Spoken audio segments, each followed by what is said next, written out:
today for Wednesday, May 29th goes to Los Angeles Lakers general manager Rob Pelinka. Now, if you go home during the day and turn on ESPN like I do, then you've been hearing this name a lot over the past week because the GOAT, a man who went one-on-one with HIV and won, Earvin Magic Johnson, okay, second greatest NBA player of all time, had some not-so-flattering things to say about Rob Pelinka. Let's hear it.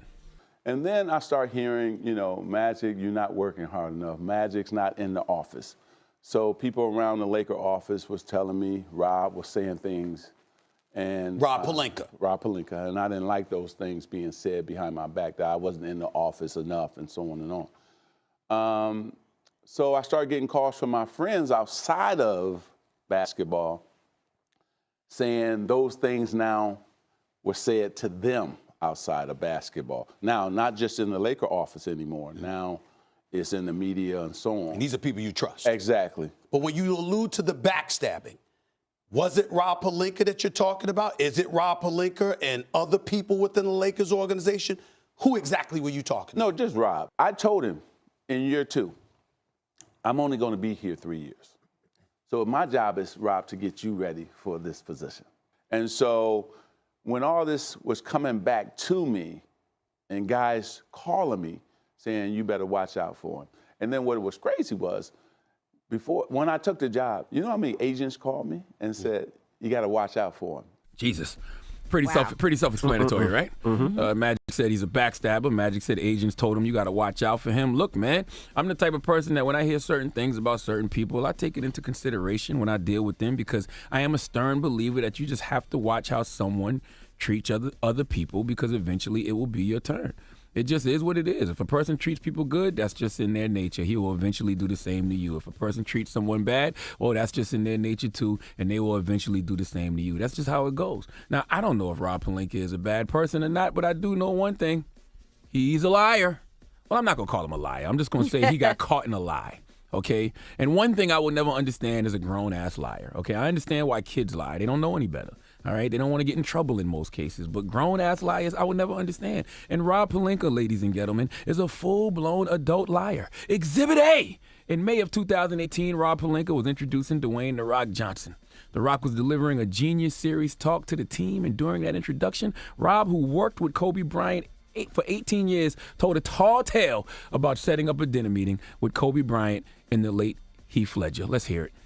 I remember just a really quick story. There was one time when Kobe, who I worked with for 18 years, was going back to play Madison Square Garden, and he had just seen The Dark Knight. Obviously, you guys saw that movie.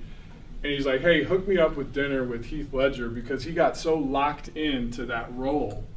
I want to know how he mentally went there. And so he had dinner with Heath, and he talked about how he locks in for a role, and Kobe used some of that in his game against the Knicks in terms of mental preparation. I know you're sitting there thinking, well, what's the big deal, Charlamagne? Kobe Bryant and Heath Ledger had dinner. After Kobe Bryant saw The Dark Knight, what's the issue?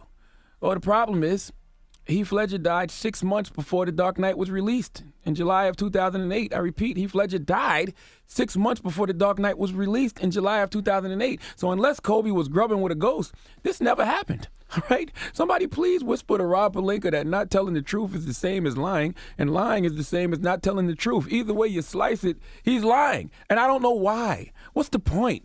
This was 2018. Kobe Bryant's career at that point didn't need any more sauce on it. All right? You worked with Kobe for 18 years, and the best motivational story you could find for that man was a fictional story about him watching The Dark Knight and having dinner with Heath Ledger.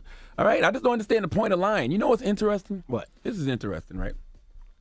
Back in 2011, I was having a conversation with Tupac Shakur. And Tupac was telling me, Tupac was telling me that the truth doesn't cost anything, but a lie could cost you everything. So I don't understand why people make up stuff. Well, what did you say after he said that? I don't even remember. That was so long ago. But I get constant reminders, G, all the time that honesty is the best policy. 2015, true story.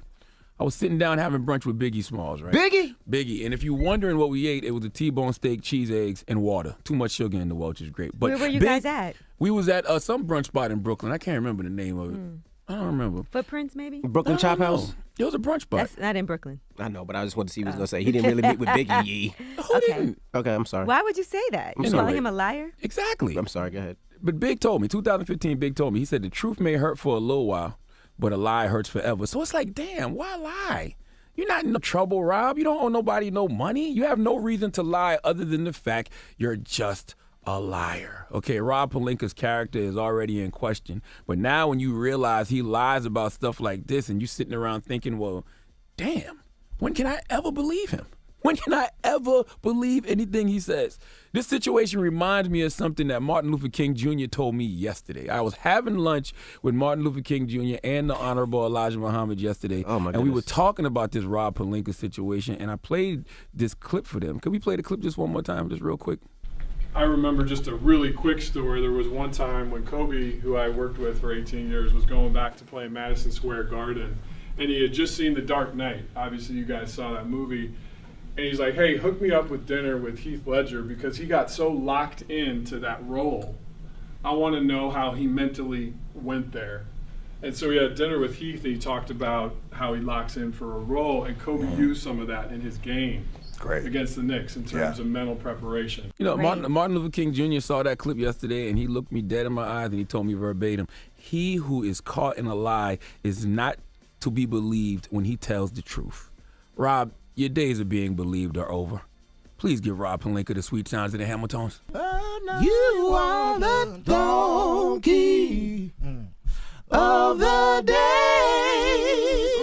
You are the donkey of the day. Yeehaw. So, what did y'all eat? For yesterday? Well, you know Martin Luther King Jr. is vegan. Oh, I didn't know and, yeah, so is the Honorable Elijah Muhammad. So we had a nice little plant-based meal. You know, Oh, a plant-based if you ever read meal. How to Eat to Live by Elijah Muhammad, you would know that. But Okay. you know, ask me stupid questions. What do we eat? I'm just You know, curious. it wasn't meat. That's right. Slow for me.